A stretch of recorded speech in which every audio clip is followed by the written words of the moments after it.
werewolves. Hello everybody, welcome back to Screenstars. I'm here today to bring you my review for the 2021 horror film, The Haunting. A film that is directed by Mark Andrew Hamer, who co-wrote the film as well, and it stars Peyton Hills and Angela Cole. Now this film focuses on a small town in America where there are a lot of people going missing, a lot of deaths, and the local detective, Matt, played by Peyton Hills, is tasked with trying to find out what is going on, and what is going on is something a little bit more sinister in a sense of there is a werewolf prowling around the town, and it's up to him and a local sort of wolf expert to try and bring it down. Right, what are my thoughts on The Haunting? Well, this is a low-budget werewolf film, and surprisingly, I thought the werewolf effects, when we get to see the werewolf, are actually pretty decent. It actually reminded me of the werewolf in the Monster Squad. It's more like a traditional werewolf, you know, like the one that walks on two legs sort of thing. It looked very much like that, and that's how it was stylized. And when we did get to see the werewolf, it looked pretty decent. Unfortunately, you don't get to see, apart from an attack at the beginning, and even then you don't see it. You don't get to see the werewolf for well over an hour into the film. And the rest of the film is full of basically like this investigation into what's going on.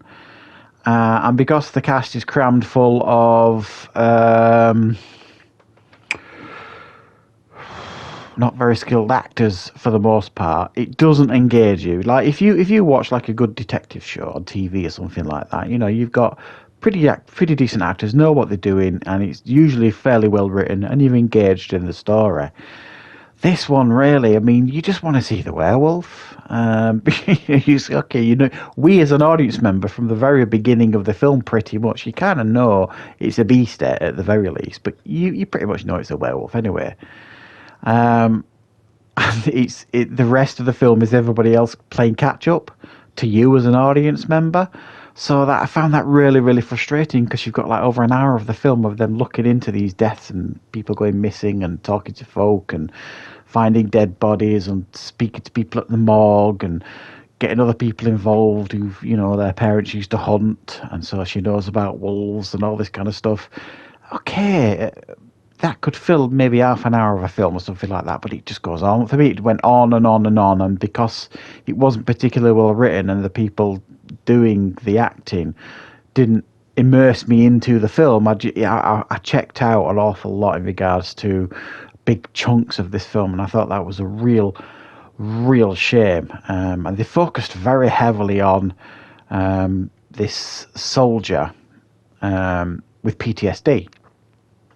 All well and good, but the trouble is when you've got a fairly unskilled actor trying to act out having PTSD, it ain't a pleasant sight at the best of times. And that's not me trying to be cruel or anything like that.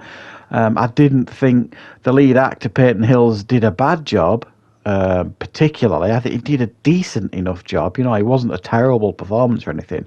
There are no terrible performances here in this film. Everybody's decent, but for a film that relies so heavily on like a police investigation and talking to folk and this, that, and the other, you know, nobody was at a level where it completely engaged you and immersed you in the rest of the film, which I thought was a real shame. Another thing I really didn't like in this film actually was the soundtrack. It felt more suited for a rave than a film, and at times this beaty, bouncy soundtrack was playing over people while they were talking, and I was actually struggling to hear what they were saying. It really, at times, it really detracted to me from the rest of the film. At times, it was appropriate, you know, when there was moments in the film where the music needed to build tension and stuff. That was all okay, that worked. But some other times, it was really beaty, ravey music that just really detracted from me. For me, anyway. Some silly things in the movie as well, in a sense of that there's a character right at the beginning of the film. It's fishing at night in what looked like a swamp area. I get it. Is that what you do in America, you guys? I don't know. Do you go fishing at night on your own in like what looked like a marshy swamp area? For me, in a horror film, that is definitely asking for trouble. And the ending, the reveal. I mean, most of the time when you watch a werewolf film, it's kind of like a whodunit. Who's the werewolf sort of thing? Who is the werewolf here in this situation? And the reveal that takes place at the end will kind of have you like, is that it? Is that it really? Because there was no indication throughout the rest of the film that this is the ending they were aiming for. And I can't say much more than that because I don't want to give spoilers away, obviously. But I was really, really dissatisfied with the ending of the film. It was like, here's the ending. This is the big reveal, guys. And then the big reveal happens, and you're kind of like, I don't remember that ever being a thing. So, yeah, lots and lots of issues with him, and I do think that's a real shame because at the very core of it, it's a fairly decent werewolf idea for a film, as you know, and I certainly thought the werewolf effects were on point for a low budget film, certainly better than an awful lot of them I've seen. But for me, it just didn't work for me. There was just too much wrong with this film, which was a real shame. So I'm going to give this one a 4 out of 10. So thank you very much for watching. I'll be back, of course, with plenty more reviews and content on the channel very soon.